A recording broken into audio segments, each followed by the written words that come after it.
아합의 집을 향한 하나님의 심판은 철저합니다.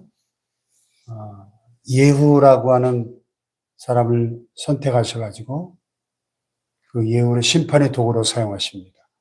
그래서 예후가 반란을 일으켜서 아합의 아들 북이스라엘의 요람 왕을 죽이고, 또 그와 연합해서 아람 왕과 싸우고 있던 남유다의 아하시아 왕도 아합의 딸과 결혼한 사위였기 때문에, 아합의 사위였기 때문에, 역시 아합의 집에 속한 사람이기 때문에 죽이고, 그리고 아합의 악한 왕후 이세벨도 또 죽여서 그의 시체가 장사되지 못하게 개들이 그 시체를 다 뜯어먹는 아주 비참한 최후를 맞이한 것을 우리가 어제 보았습니다. 오늘 10장에 넘어와서는 이제 아합의 아들 70명이 남아 있었는데, 아들이 70명이나 됐다고 하는 것은 이 아합의 가문이 얼마나 이 번성했던 가문인가를 짐작케 하는 그런 대목이죠. 그러나 하나님을 대적하고 하나님이 가장 싫어하는 우상숭배의 죄를 온 나라 안에 공공연하게 행했던, 온 이스라엘 백성들로 하여금 우상숭배의 죄악에 깊이 빠지게 만들었던 악한 왕 아합과 그 이세벨, 그리고 그의 자식들 남은 70명을 하나님께서 철저하게 심판을 하십니다. 이 모든 심판에 대해서 여기 10절에 예후는 이렇게 설명을 합니다. 백성들 향해서 그런즉 이제 너희는 알라 곧 여호와께서 아합의 집에 대하여 하신 말씀은 하나도 땅에 떨어지지 아니하리라. 여호와께서 그의 종 엘리야를 통하여 하신 말씀을 이제 이루셨도다. 여호와께서 아합의 집에 대하여 하신 말씀이 뭐예요? 그렇게 하나님을 대적했던 아합의 집을 철저하게 하나님이 심판하시고, 그래서 아합과 이세벨이 죽고, 또 이세벨의 그 시체는 땅에 장사되지 못하고 들깨들이 뜯어먹게 될 것이고, 아합의 집에 속한 모든 남자들이 다 죽을 것이다.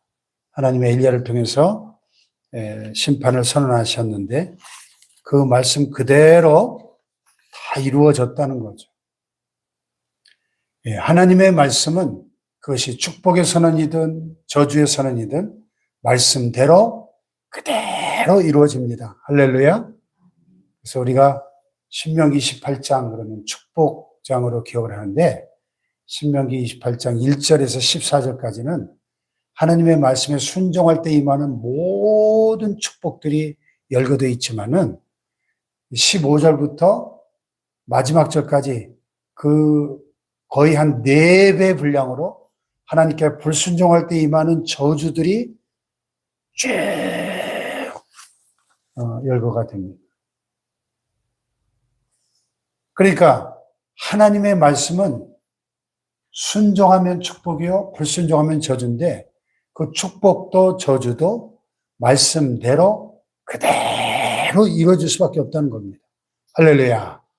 그래서 우리는 하나님의 말씀을 있는 그대로 신구약 66권의 이 모든 말씀을 액면 그대로 믿고 받아들이고 그 말씀대로 이루시는 신실하신 하나님을 믿어야 합니다. 할렐루야. 예, 말씀하신 대로. 말씀을 이제 이루셨다. 말씀. 예. 그래서 이 선악을 알게 하는 나무의 열매는 먹지 말라. 먹는 날에는 네가 반드시 죽으리라. 반드시. 예. 죽을까 하노라가 아니죠. 하와는 죽을까 하노라 하고 의심하고 따먹다가 죄의 값으로 죽었죠. 반드시 죽으리라. 하나님이 죽는다고 하면 죽는 거죠. 말씀하신 그대로 이루어집니다. 그래서 이 죄의 값으로 죽어가는 온 인류를 불쌍히 여기시고 구원하시기 위하여 구약의 하나님의 종들을 통해서 700번 넘게 오시리라 약속하신 메시아가 예수 그리스도가 하나님이신 그분이 사람의 육신을 입고 오신 거예요. 말씀을 이루시기 위해서. 할렐루야. 말씀을 이루시기 위해서 성육신 하시고 인간이 되어 십자가에 죽으시고 우리 죄를 담당하셔서 구속을 완성하시고 부활하시고 승천하셔서 이제 다시 오실 것인데 다시 오신다고 하는 약속도 신구약을 통틀어서 거의 1500번 이상 다시 오신다 약속하셨기 때문에 반드시 다시 오실 것입니다. 할렐루야. 네. 그래서 이제 오늘 이 예후가 아합의 남은 아들 70명을 그들을 보좌하고 있는 이스라엘 귀족들과 장로들과 그 교육하는 자들에게 편지를 보냅니다. 편지를. 네. 너희 주의 아들들 중에서 가장 어질고 정직한 자를 택하여 그의 아버지의 왕좌에 두고 너희 주의 집을 위하여 싸우라. 70명 왕자들 중에 제일 어질고 정직한 왕감을 세워서 너희 왕으로 세우고 너희 주의 집을 위하여 그 왕을 위해서 나와 싸우자. 그런 얘기죠. 그랬더니 그들이 심히 두려워했다 그랬어. 왜냐하면 이미 요람과 아하시아 북이스라엘 남유다 두 왕을 이 예후가 죽인 소식을 들었을 거 아닙니까? 그랬더니 두 왕이 그를 당하지 못했는데 우리가 어찌 그를 당하리요? 하고 두려워 떨었다는 겁니다. 그래서 예후에게 다시 소식을 전하기를 우리는 당신의 종입니다. 당신이 말하는 모든 것을 우리가 행하고 어떤 사람이든지 왕으로 세우지 않겠습니다. 당신이 보기에 좋은 대로 행하십시오. 항복을 선언하는 거죠. 항복. 그랬더니 예후가 그들에게 다시 편지를 붙여서 너희가 내 말을 들으려면 너희 주의 아들 된 사람들 그 70명의 왕자들의 머리를 가지고 내일 이맘때 이스라엘이로 내게로 나오라 하는 편지를 그들에게 보내니까 그들이 왕자 70명을 붙잡아 죽이고 그 머리를 잘라서 광주리에 담아서 이스라엘 예후에게로 보냈다. 아주 엽기적인 그런 장면이죠. 그 고대 전쟁 영화에 보면은 패배한 군대 그 장수들의 머리를 잘라서 막 성문에 걸어놓고 하잖아요. 그런 것처럼 그 왕자들의 죽은 왕자들 70명의 머리를 두 무더기로 쌓아서 내일 아침까지 성문 어귀에 두라 이렇게 명령을 합니다. 이제 아수르 제국이 전쟁을 해서 정복한 그 나라의 그런 왕과 또 장군들의 머리를 잘라서 성문에 걸든가 이렇게 모든 백성들이 볼 수 있도록 이렇게 전시를 하곤 했는데 이것은 우리에게 저항하거나 항복하지 않는 자들은 누구든지 이렇게 될 것이다 하는 일종의 협박이죠, 협박. 그래서 예후가 그 아합의 그 왕자들 70명의 머리를 두 무더기에 쌓아서 백성들에게 이 아합 집을 향한 하나님의 철저한 심판이 이루어졌음을 백성들에게 선언하는 것이죠. 이로써 아합 집에 남은 모든 남자들이 다 죽고 또 여기 11절에 보니까 예후가 아합의 집에 속한 이스라엘에 남아있는 자를 다 죽이고 또 그의 귀족들과 신뢰받는 자들과 제사장들을 죽이되 그에게 속한 자를 하나도 생존자를 남기지 아니하였다. 철저하게 진멸합니다. 왜? 그것이 하나님 뜻이었기 때문에. 이스라엘을 큰 죄악에 빠뜨린 이 아합 집을 향한 하나님의 철저한 심판이 하나님의 뜻이었고 하나님께서 엘리야 선지자를 통해서 선언하신 심판의 말씀이었기 때문에 그 말씀대로 이루시기 위해서 철저하게 아합 집에 속한 자를 다 죽이게 하신 것이죠.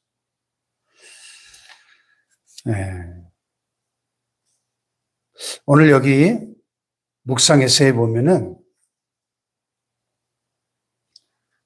미국의 존 비비어 목사님이 한 교회 초청돼서 집회를 인도하고 나서 집회 후에 한 교회 중직자와 상담한 이야기가 나와요. 중직자가 자기는 예수님 믿고 나서 잘못된 습관을 다 고쳤는데 이 담배 끊는 것 하나를 못 고쳤습니다. 담배를 끊기 위해서 2년 동안 실험했는데 소용이 없었다는 거죠. 그러던 차에 전도 집회가 있어가지고 친구를 초청했는데 친구가 그 집회에서 예수님을 구세주로 영접하더니 바로 담배를 끊었다는 거예요. 그래서 이 중직자가 하나님께 서운했다는 겁니다. 자기는 담배를 끊게 해주지 않으면서 왜 그 친구는 그냥 하루아침에 그렇게 쉽게 끊게 해주셨는가. 그런 하나님을 향한 서운한 마음이 들고 대체 그런 법이 어디 있냐고 왜 담배로부터 자신은 구해주지 않으시느냐 하나님께 따지듯 기도했다는 거예요. 그랬더니 하나님 음성이 들려오더라고요. 네가 아직도 그것을 좋아하기 때문이다. 하나님 그렇게 말씀하시다. 네가 아직도 그것을 좋아하기 때문이다. 소스라치게 놀라서 담배를 끊고 싶다고 말한 것은 막연한 바람이었고 속마음은 여전히 그 죄에 끌리고 있었음을 깨달았다는 거죠. 그래서 청교도 설교자였던 토머스 브룩스는 말하기를 악한 사람들은 악한 본보기를 놀랍도록 사랑한다. 우리가 선한 본보기를 사랑하게 된다면 얼마나 좋을까? 이렇게 탄식했다고 합니다. 우리가 죄로 인해서 이 아합의 가문처럼 완전히 망하기 전에 이 죄의 대가가 얼마나 큰가를 생각해야 된다는 거죠. 왜 죄를 끊지 못하는지 한탄만 하지 말고 내 안에 이 죄에 끌리는 마음이 있지 않은지, 이 죄를 좋아하고 이 죄를 사랑하는 마음이 내 안에 있지 않은지를 돌아보고 그 죄를 끊어버릴 수 있는, 이 죄를 미워하고 이 죄를 철저하게 끊어버릴 수 있는 우리 모두가 될 수 있기를 주님의 이름으로 축복합니다. 이 아합 집의 이 철저한 멸망, 아합의 가문을 철저하게 진멸하시는 이 하나님의 이 두려운 심판의 이 이야기는 오늘 우리가 이 죄와는 단 티끌만큼의 타협도 해서는 안 된다. 죄와는 피 흘리기까지 싸워야 한다.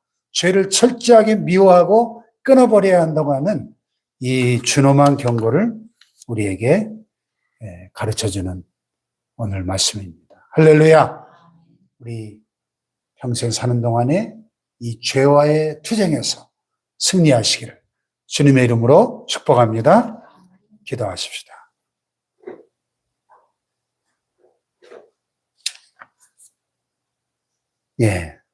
죄의 대가가 얼마나 큰지, 죄로 인해서 완전히 망해버린 아합의 가문이 우리에게 생생하게 드라마처럼 교훈하고 있습니다.